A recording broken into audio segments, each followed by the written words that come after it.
Hello, स्वागत है आपका आज के सेशन में।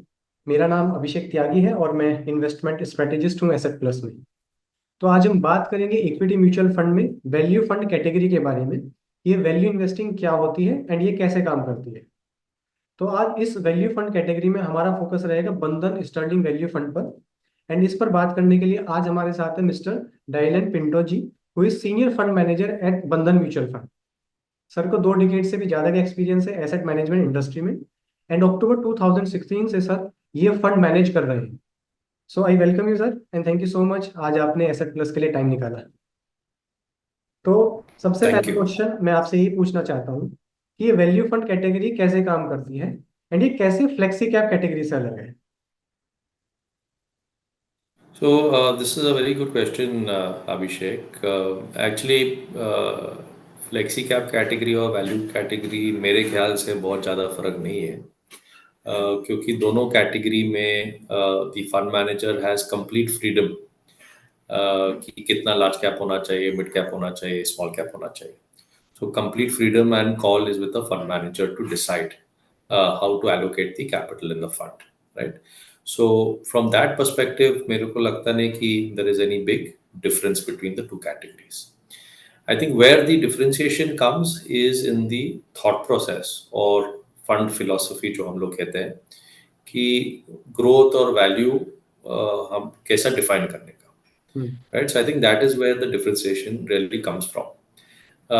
Unfortunately, if you look at the definition of growth and value investing across the world, and if you speak to 10 different fund managers, her fund manager का definition अलग है कि growth investing क्या है और value investing क्या है.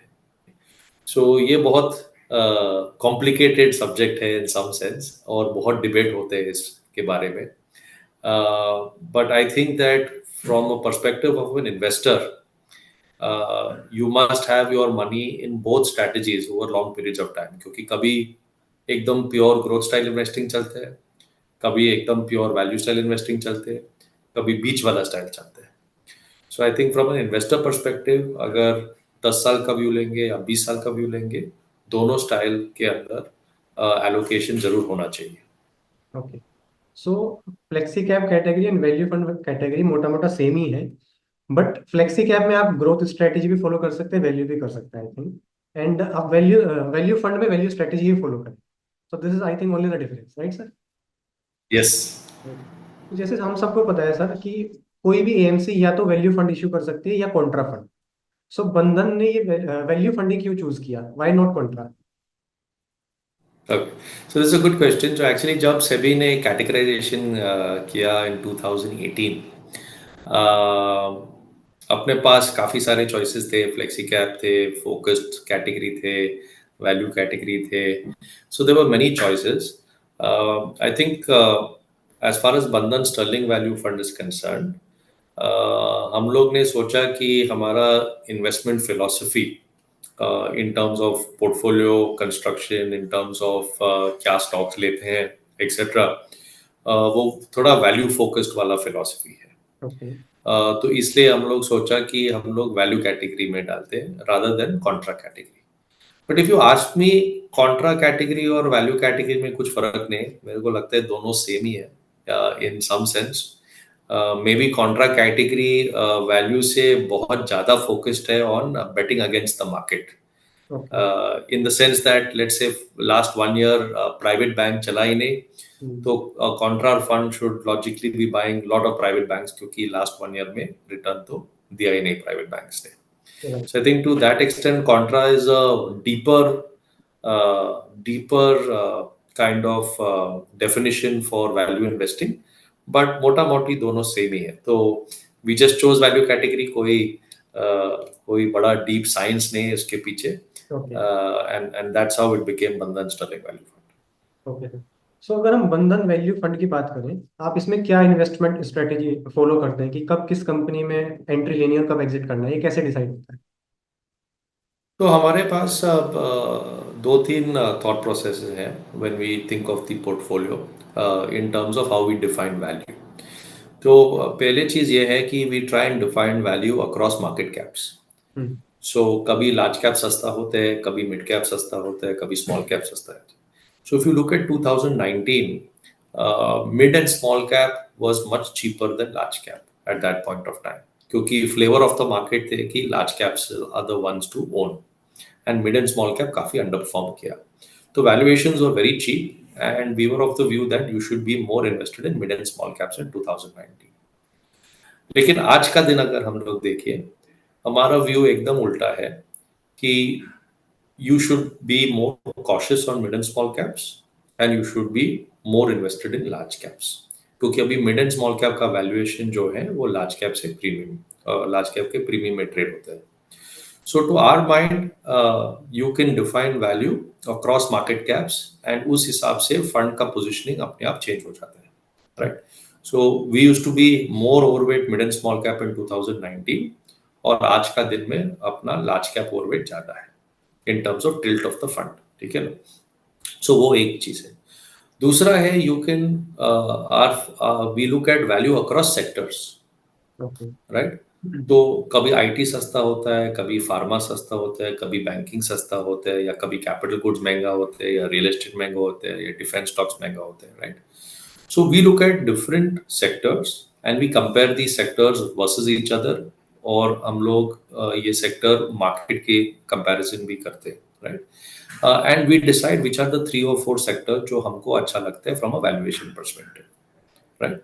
सो just for giving an example today, आज का दिन में हमको लगता है कि प्राइवेट फाइनेंशियल्स काफी सस्ता है, राइट? आज हमको लगता है कि on a relative basis pharma काफी सस्ता है, right? When you look at the overall market, right?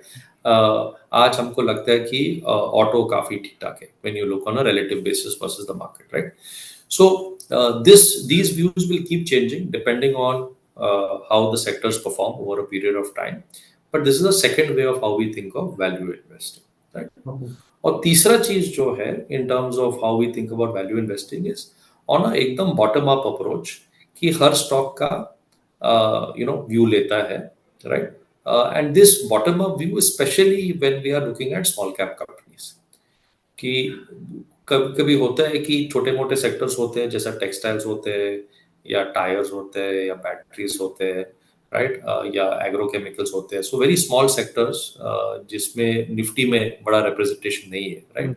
तो in these small sectors we do थोड़ा bottom up analysis and that's where we figure out कि अच्छा ये स्टॉक ऑन इंडिपेंडेंट बेसिस बहुत सस्ता है और ये स्टॉक पोर्टफोलियो में आना चाहिए. सो देर आर टोटली 3 वेज जो हम लोग वैल्यू के बारे में सोचते हैं. एक तो market cap, large mid small कैसा होना चाहिए. एक दूसरा है तो कौन सा सेक्टर ओवरवेट होना चाहिए based on valuation, relative valuation.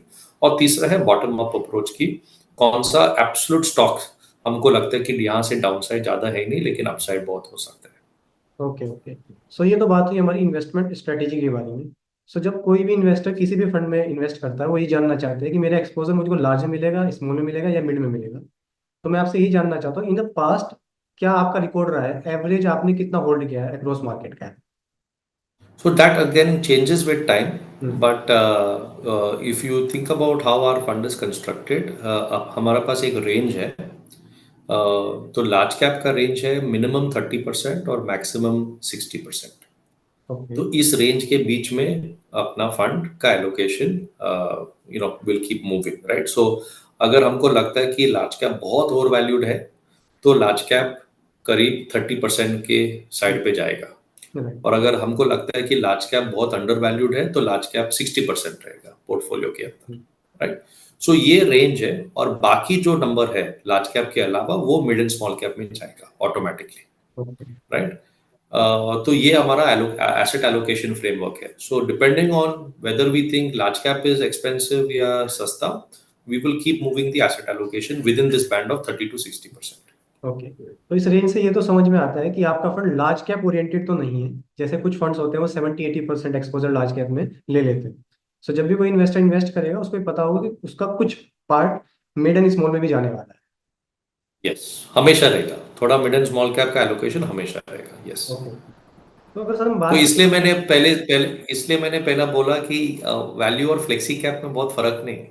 करें, बट कुछ flexi cap funds large cap oriented ज्यादा होते हैं, मतलब 70% भी लार्ज कैप में लेके बैठ जाते हैं. बट इस वैल्यू फंड में ऐसा नहीं होगा, जैसे आपने बताया 60% मैक्स आप लार्ज कैप में जाएंगे. यस. यस. तो अगर हम बात करें सर वैल्यू फंड की, मार्केट में आज के टाइम में 20 से ज़्यादा वैल्यू फंड्स अवेलेबल है। तो जब इन्वेस्टर डिसाइड करता है कौन से वैल्यू फंड में लगाया जाए, तो बंधन वैल्यू ही क्यों, कैसे ये फंड अदर वैल्यू फंड से अलग है? तो मैंने हमारे इन्वेस्टमेंट फिलॉसफी के बारे में ऑलरेडी बताया। तो I think what is important when you choose any fund, कोई भी कैटेगरी में हो जाओ, जो फंड का फिलॉसफी है, और जो फंड हाउस का थॉट प्रोसेस है उस पर्टिकुलर प्रोडक्ट, जो फंड का स्ट्रैटेजी है, इन्वेस्टर शुड फील कंफर्टेबल कि हाँ ये स्ट्रैटेजी मेरे को अच्छा लगता है। ओके। तो अगर किसी को हमारे वैल्यू फिलॉसफी और वैल्यू स्ट्रैटेजी को अच्छा लगता है कि लार्ज कैप का एक्सपोजर कभी 30 भी हो सकता है, कभी 60 भी हो सकता है, कभी 50 भी हो सकते हैं। अगर किसी को अच्छा लगता है कि हम लोग सेक्टोरल कॉल्स लेते हैं based on value framework, right? So if people think that this is the right way of investing, and with this investment philosophy you are able to get consistent returns over market cycles, then I think this should be this is how I would select a fund as an investor. So I cannot speak about other funds and what philosophy they run, but हमारे philosophy काफी simple straightforward है। और हमारे philosophy एकदम deep value वाला philosophy नहीं है कि अगर चीज सस्ता है तो लेगा। सो बहुत लोग मेरे को पूछते हैं सर फंड का पी क्या है। मैं बोलता हूँ कि फंड का पी का question is not really relevant, क्योंकि हम लोग ऐसा सोचता नहीं कि अगर स्टॉक 15 पी के नीचे है तभी पोर्टफोलियो में आएगा, अगर 15 पी के ऊपर है तो पोर्टफोलियो में नहीं आएगा। राइट। तो ये हमारा थॉट प्रोसेस तो है ही नहीं, right? So ours is a relative thought process, and therefore, it's slightly different from how traditionally value investing has been sold to investors. Okay. तो अगर कोई इन्वेस्टर इस फंड में इन्वेस्ट करना चाह रहा है, बंधन वैल्यू फंड में, तो एक सजेस्टेड टाइम पीरियड आप क्या सजेस्ट करेंगे कि इतने समय के लिए तो निवेश करना चाहिए उसको? मेरे ख्याल से कम 3 से 5 साल तो रखना चाहिए। So I think for any fund to really give you a return, for any fund manager to take a long term call, 5 साल तो चाहिए। So I think you should come into equity with a view of 5 years plus, तभी आपको really you will see the benefits of equity investing. मतलब कम से कम 5 साल का टाइम होरिजन तो लेके चले, एंड जितना लंबा इन्वेस्टमेंट होगा उतना आपको कंपाउंडिंग का बेनिफिट मिलेगा। Yes, absolutely. तो अगर हम बंधन वैल्यू फंड के परफॉर्मेंस के बारे में बात करें, तो पिछले 5 या 10 साल की परफॉर्मेंस के बारे में अगर बताना चाहें कि फंड ने कैसा परफॉर्म किया है versus it's benchmark. I think Bandhan Value Fund has done well. Bandhan Sterling Value Fund का benchmark है BSE 500, which is the same benchmark for many categories. So both on a 5-year and 10-year basis, fund has beaten the benchmark. So please go to our website, our fact sheet, या बहुत सारे sites websites भी होते हैं जो publish करते हैं ये इंफॉर्मेशन, और ये डेटा तो फ्रीली मिलेगा। So I think fund has done well. It has beaten the benchmark quite well over 3, 5, 7, 10-year period. ठीक है सर। तो ये तो फंड की परफॉर्मेंस के बारे में बात है कि फंड ने बेंचमार्क को आउट परफॉर्म किया फ्रॉम लास्ट 5 इयर्स और 10 इयर्स का अगर हम देखें तो। Thank you so much sir, आपने काफ़ी अच्छे से वैल्यू फंड कैटेगरी के बारे में भी समझाया, एंड वैल्यू फंड के बारे में भी समझाया कि बंधन का वैल्यू फंड कैसा है। आई होप ये जानकारी हमारे इन्वेस्टर्स के लिए एंड हमारे पार्टनर्स के लिए काफ़ी यूजफुल रहेगी। एक बार फिर से आपका बहुत बहुत धन्यवाद, आपने आज एसेट प्लस के लिए टाइम निकाला। Thank you so much sir. Thank you. Thank you, Abhishek. Thank you. Thank you. Mutual fund investments are subject to market risks. Read all scheme-related documents carefully.